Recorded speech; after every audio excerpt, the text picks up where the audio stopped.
Ladies and gentlemen, or students, the purpose of these tapes, again, is to try and give you a richer experience in your reading of Shakespeare, or in your teaching of Shakespeare. So in this instance, we're doing Macbeth.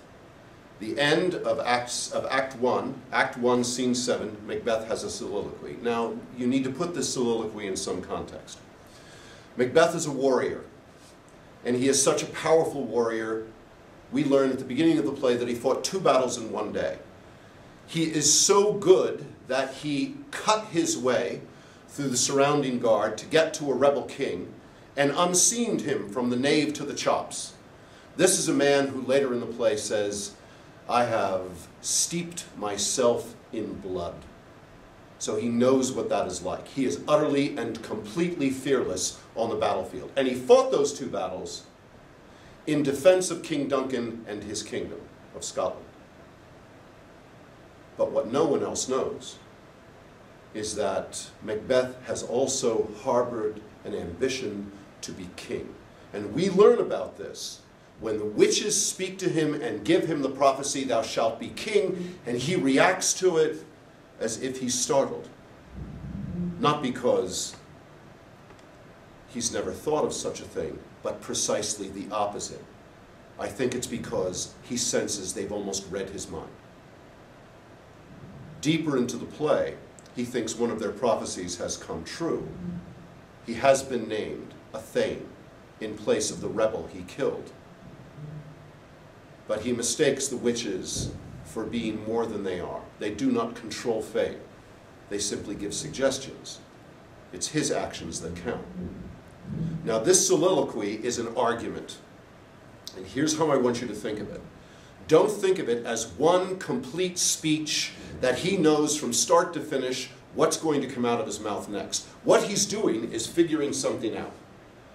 And he's figuring out whether he should murder Duncan. And like an argument, the first thing that he does is state the problem, and then he goes through reasons why and reasons why not. So let's join it. First thing that I want you to notice is look at the purple boxes. The purple boxes are all conditional phrases. If, when, if, that, but, might, but. He speaks in conditional phrases because he hasn't made the decision yet. He's trying this out. What would happen if I thought about killing him? So we go with this. If it were done, the assassination, when 'tis done, it's taking a little bit of a leap there, then 'twere well it were done quickly. Like any killer, he knows you have to move quickly when you're going to do it. And this is a man who knows about killing. He knows that speed counts. If the assassination could trammel up the consequence and catch with his surcease, success, that but this blow might be the be-all and the end-all here. Now where's here? This bank and shoal of time, in this life, at this moment. If I could get away with it, if I could get away with the consequences, in this life, you know what I would bet on it?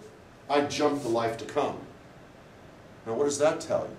Well, it tells you he believes there is a life to come.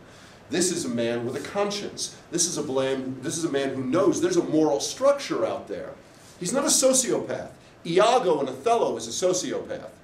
Edmund in King Lear is a sociopath. Not Macbeth. Macbeth is a man who gradually comes to choose evil because he has a desire. And he wants to fulfill that desire, and the desire becomes more important than human life. His second problem is this. We teach bloody instructions.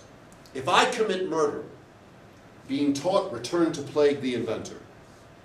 If you rule by murder, murder will return to claim you. If you rule by murder, you've opened up the box. Everything flows out. If I can commit murder to take power, then someone can kill me to take power. I've stepped outside the boundaries of law.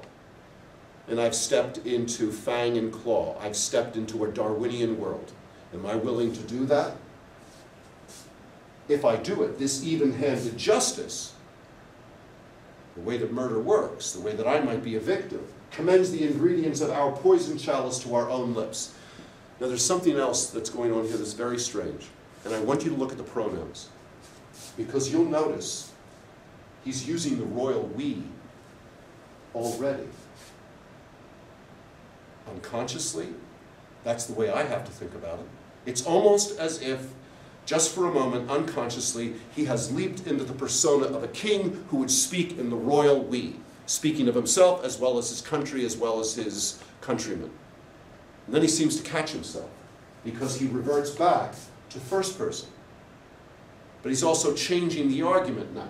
Now he is going to personal reasons and moral reasons as to why he should not kill Duncan. First, I am his kinsman. I'm related to him. He is blood. I am his subject. He is my king.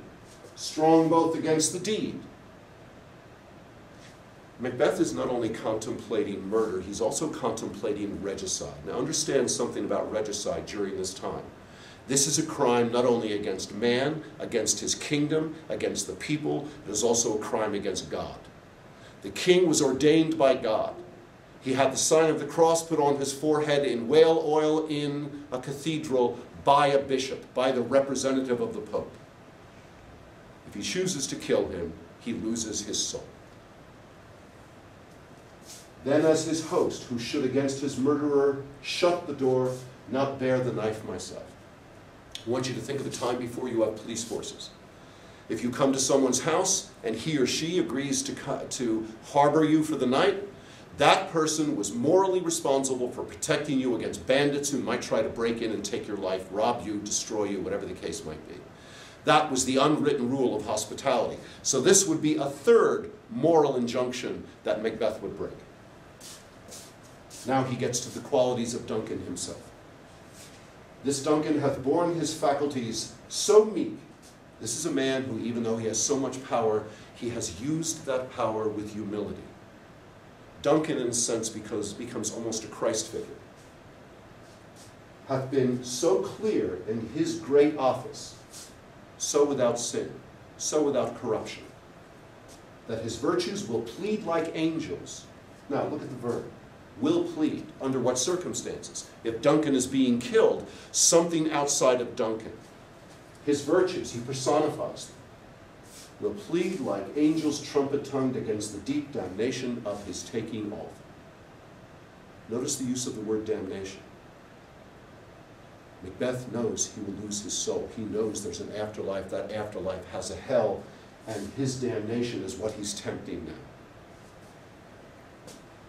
And pity, like a naked newborn babe striding the blast, or heaven's cherubim, 3 images in a row of some kind of holy reaction to Duncan's death. And finally, he comes to his conclusion at the end of his argument. The only thing that I have that is spurring me right now to do this is my ambition, which overleaps itself to fall on the other. And the conclusion he comes to is that he won't do it. And then immediately after this, Lady Macbeth enters. And Lady Macbeth is very persuasive. But if you look at the scene where she persuades Macbeth to kill Duncan, it doesn't take very long. Macbeth has just given you a complex moral argument as to why he should not kill Duncan. And immediately after this, Lady Macbeth enters. And of course, she wants the kingship for her husband. Now, you would think that he would be able to resist her calls to take Duncan's life. But there's something else you need to remember about this soliloquy. It is thin in terms of its reasoning. All of its reasoning is essentially legal.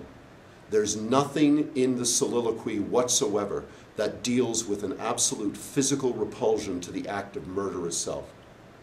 Now, why would that be? Because Macbeth is a killer. He's not Hamlet. He is a killer. And how much of a deep step can it be to go from what he's done on the battlefield, covered in blood, to taking the life of Duncan? Underneath the surface, you get the sense that Macbeth is a barbarian with a moral imagination, but that the moral imagination is shallow.